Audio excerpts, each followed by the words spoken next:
আসসালামু আলাইকুম। বিশ্বজুড়ে আধিপত্য প্রতিষ্ঠা এবং সামরিক হস্তক্ষেপে একেবারে পিছিয়ে নেই রাশিয়া। বিগত 2 যুগে রাশিয়ার তৎপরতা প্রতিপক্ষ ও মিত্র সবাইকেই করেছে বিস্মিত। যুক্তরাষ্ট্রের পাশাপাশি রাশিয়া ছাড়া আর কোনো দেশ এত বেশি যুদ্ধে ও সামরিক তৎপরতায় সম্পৃক্ত হতে পারেনি। রাশিয়ার পররাষ্ট্রনীতি ও কৌশল এখন অনেক বেশি স্পষ্ট। যদিও রাশিয়া অর্থনৈতিকভাবে ততটা শক্তিশালী হতে পারেনি, কিন্তু সীমিত সামর্থ্য নিয়ে রাশিয়ার সামরিক অবস্থান বিশ্বকে যেন নাড়িয়ে দিচ্ছে। সম্প্রতি কাজাখস্তান সংকটকে ঘিরে রাশিয়ার সামরিক পদক্ষেপ একই বার্তা দিচ্ছে। স্বল্প সম্পদ দিয়ে কিভাবে রাশিয়া আগামী সামরিক পরিকল্পনা তৈরি করেছে তা নিয়ে থাকছে আজকের প্রতিবেদন।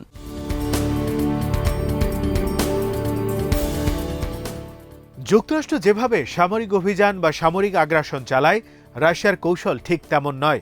রাশিয়ার পক্ষে যুক্তরাষ্ট্রের মতো বিস্তৃতভাবে কাজ করা সম্ভব নয়, কারণ রাশিয়ার অর্থনৈতিক ও রাজনৈতিক সীমাবদ্ধতা যুক্তরাষ্ট্র থেকে অনেক বেশি।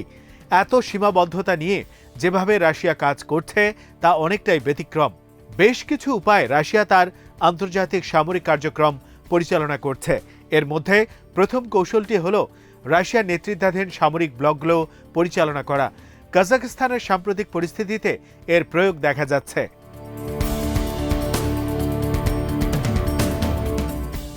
রাশিয়ায় প্রতিবেশী দেশ কাজাখস্তানের নাগরিকদের বেশিরভাগ যানবাহন চলে এলপিজি গ্যাস দিয়ে।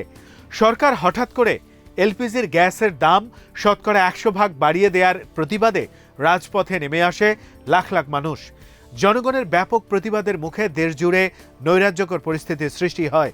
প্রেসিডেন্ট কাসিম জোমারেটের নেতৃত্বাধীন সরকার পদত্যাগ করতে বাধ্য হয়।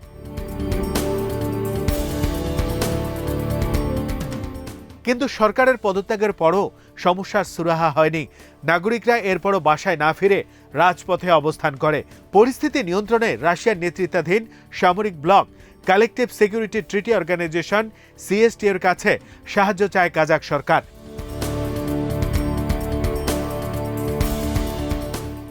সাবেক সোভিয়েত কাঠামো যখন বিদ্যমান ছিল তখন থেকেই এই অঞ্চলে সিএসটিওর প্রভাব ছিল। সোভিয়েত ইউনিয়নের পতনের পর 2002 সালে সিএসটিও তার কাঠামো বদলে একটি সামরিক জোটে পরিণত হয়। এই জোটের সবচেয়ে মুখ্য এবং শক্তিশালী সদস্য হল রাশিয়া। সিএসটিওর বর্তমানে সদস্য রাষ্ট্র হল Russia, Armenia, Kazakhstan, Kyrgyzstan, Tajikistan এবং উজবেকিস্তান।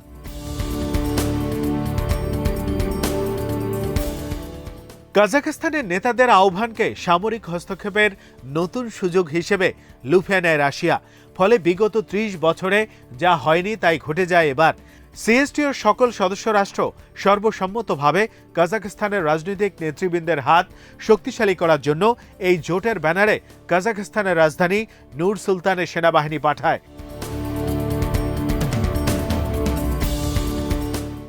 সিএসটিও কয়েকটি দেশের মধ্যকার একটি জোট হলেও কার্যত এর মাধ্যমে রাশিয়ার প্রতিবেশী দেশগুলোর উপর সামরিক প্রভাব বিস্তারের চেষ্টা করে। সিএসটিও বরাবরই রাশিয়ার স্বার্থই সংরক্ষণ করে, কেননা সিএসটিও জোটের অন্যতম শর্ত এমন রাখা হয়েছে যাতে এই জোটের অন্য কোনো সদস্য রাষ্ট্র অন্য কোনো জোটে অংশ নিতে পারে না। ন্যাটো বা যুক্তরাষ্ট্রের নেতৃত্বাধীন অন্য কোনো পশ্চিমা জোট কিংবা এগুলোর বাইরে কোনো সামরিক জোটেও অংশ নিতে পারে না।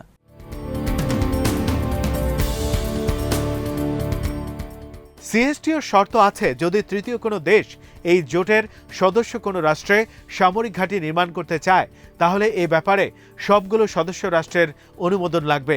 আবার অন্য কোনো দেশ যদি সিএসটিওর কোনো সদস্য রাষ্ট্রকে হামলা করে তাহলে বাকি সদস্য রাষ্ট্রগুলো একে অপরকে সাহায্য করে এই হামলার মোকাবেলা করবে।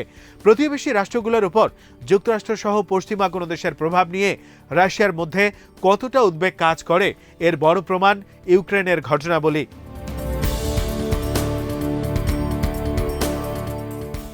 2014 সালে যখন রাশিয়ার সবুজ ইউনিফর্ম পরা সৈন্যরা ইউক্রেনের ক্রিমিয়া ভূখণ্ড দখল করে, তখন রাশিয়ার নীতি নির্ধারকরা এ দখলদারিত্বের বিষয়ে কোনো দায় নিতে অস্বীকার করে। তাদের দাবি ছিল ক্রিমিয়া কারা দখল করছে তা নিয়ে তাদের কোনো ধারণা নেই। এমনকি রাশিয়ার প্রেসিডেন্ট ভ্লাদিমির পুতিনও সবুজ ইউনিফর্ম পরা সেনাদেরকে ইউক্রেনের স্থানীয় প্রতিরক্ষা ইউনিট হিসেবে আখ্যায়িত করেছিলেন।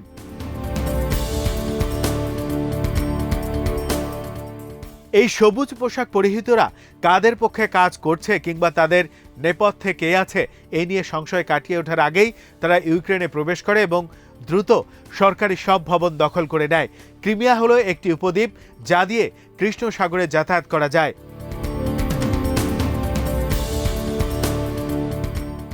ইউক্রেনের সরকার ন্যাটোর সাথে সামরিক সম্পর্ক তৈরি করতে যাচ্ছে এমন একটি আশঙ্কা যখন দেখা দেয়, রাশিয়া তখন ক্রিমিয়া দখল করে। পুতিন ন্যাটোর সাথে ইউক্রেন বা অন্য কোনো প্রতিবেশী রাষ্ট্রের সম্পর্ককে রাশিয়ার জন্য রেড লাইন বলে মনে করে। পুতিনের উৎকণ্ঠার আরও কারণ ছিল। ক্রিমিয়াতেই রাশিয়ার সবচেয়ে বড় নৌঘাঁটি সেভাস্তোপল। এই ঘাঁটির নিরাপত্তা নিয়েও তিনি পেরেশানিতে পড়ে যান। ন্যাটো যদি ক্রিমিয়ায় কোনো অবস্থান তৈরি করতে পারে তাহলে এই নৌঘাঁটির উপর রাশিয়ার নিয়ন্ত্রণ হারানোর শঙ্কা ছিল।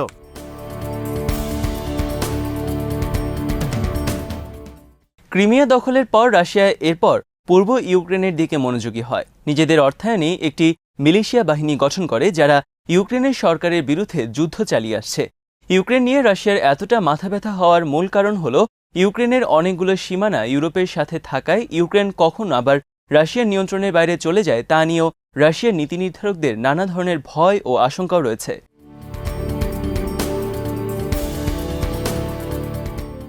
রাশিয়া অনেক বছর থেকে নিশ্চয়তা চাইছে যাতে তার কোনো প্রতিবেশী দেশ ন্যাটোতে যোগ না দেয়। যুক্তরাষ্ট্র স্বাভাবিকভাবেই এমন কোনো প্রতিশ্রুতি দিতে রাজি হয়নি।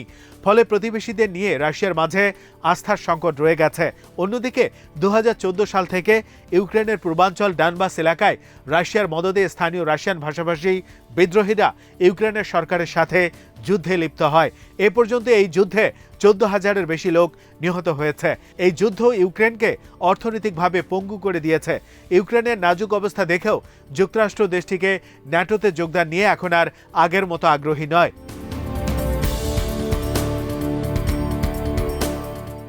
প্রতিবেশী দেশ ছাড়াও দূরবর্তী অঞ্চলগুলোতেও রাশিয়া ভিন্ন কৌশলে সামরিক প্রভাব বিস্তারের চেষ্টা চালিয়ে যাচ্ছে।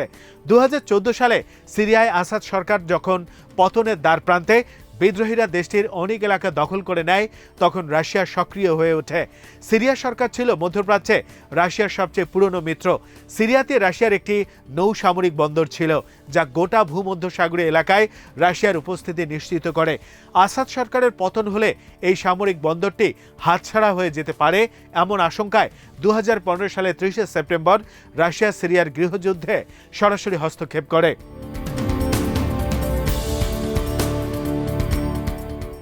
আসাদের সেনাবাহিনী তখন অনেকটাই কোণঠাসা অবস্থায় চলে গিয়েছিল, কিন্তু রাশিয়া চলে আসায় আসাদ বিরোধীদের সব অর্জন নষ্ট হয়ে যায়। তখন তারা আর অগ্রসর হতে পারেনি। যদিও পশ্চিমা দেশগুলো, তুরস্ক এবং উপসাগরীয় বেশ কিছু দেশ আসাদ বিরোধীদের সমর্থন দিয়েছিল, কিন্তু তারা খুব একটা ভালো ফলাফল অর্জন করতে পারেনি।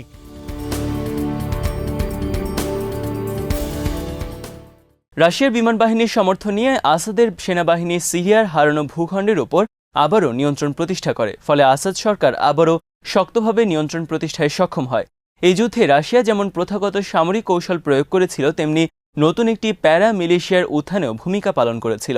এই প্যারা মিলিশিয়ারা রাশিয়ার সাথে পরামর্শ করে সিরিয়ার যাবতীয় কর্মকাণ্ড পরিচালনা করে। এই প্যারা মিলিশিয়া আধা সামরিক বাহিনীটি ওয়াগনার গ্রুপ নামে পরিচিত।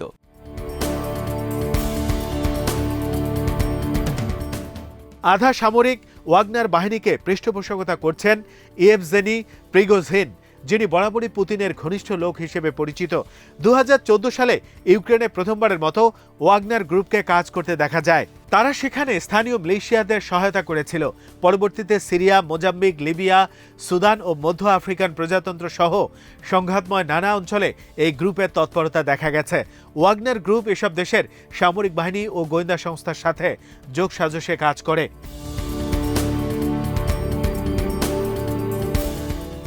ভিন্ন দেশে সামরিক ঘাঁটি স্থাপন ও রাজনীতিতে সরাসরি সম্পৃক্ত হওয়া অনেক ব্যয়বহুল কৌশল। ওয়াগনার গ্রুপ এই বিশাল ব্যয়ের বহর থেকে রাশিয়াকে মুক্ত করেছে। ওয়াগনার একটি প্রক্সি হিসেবে রাশিয়ার প্রভাব বিস্তারের উদ্দেশ্যে কাজ করে যাচ্ছে। প্রক্সি দিয়ে কাজ করার আরেকটি সুবিধা হলো, যদি খারাপ কিছু কোথাও ঘটে তাহলে সরাসরি সম্পৃক্ত না হওয়ার দায় থেকে মুক্ত থাকা যায়।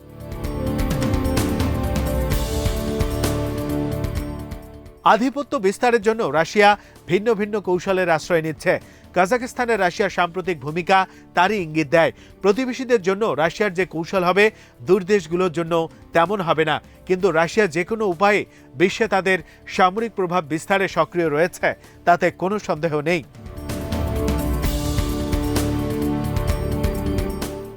আজ এখানেই শেষ করছি। সমরাস্ত্র, প্রতিরক্ষা ও কূটনীতির নানা তথ্য জানতে চোখ রাখুন বিডিভিউজ ইনফোটেইনমেন্টে। চ্যানেলটি ভালো লাগলে সাবস্ক্রাইব করুন। সংযুক্ত থাকুন আমাদের ফেসবুক পেজে। আল্লাহ হাফেজ।